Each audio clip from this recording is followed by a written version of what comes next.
Owner Honda FB.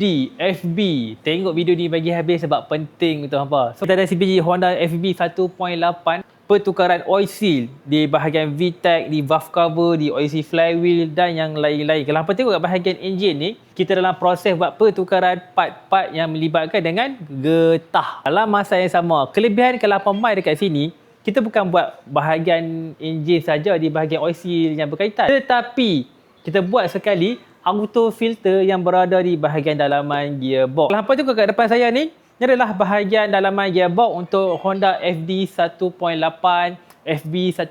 Di mana kita buat pertukaran auto filter luar dan dalam. Untuk auto filter dia ada dua. Kalau hampa tengok di bahagian auto filter dia yang lama, terlalulah kotak. Filter yang lama dan keadaan filter yang baru. Nampak tak? Berbeza. Untuk buka casing untuk Honda, model-model Honda ni dia perlukan skill yang tepat. Sebab apa, kadang-kadang dia punya skru tu berbeza untuk kita nak buka. Dia adalah cara-cara dah untuk kita nak buka casing ni. Dah halang-halang kita bila kita buka casing ni, kita akan cuci balik di bahagian dalaman casing ni, proses sampai tara ni. So kalau kata hampa yang ada masalah leaking di bahagian enjin, ada masalah gearbox, ada masalah aircon, datang cari kami di AYD Auto Service balik Pulau Pinang. Kalau kata video ni bermanfaat, save video ni sebagai sumber rujukan, komen video ni, repost video ni dan hilangkan button follow di tepi saya. Agar dapat kita kongsikan lagi info-info berkenaan dengan kereta hampa. Terima kasih. Assalamualaikum.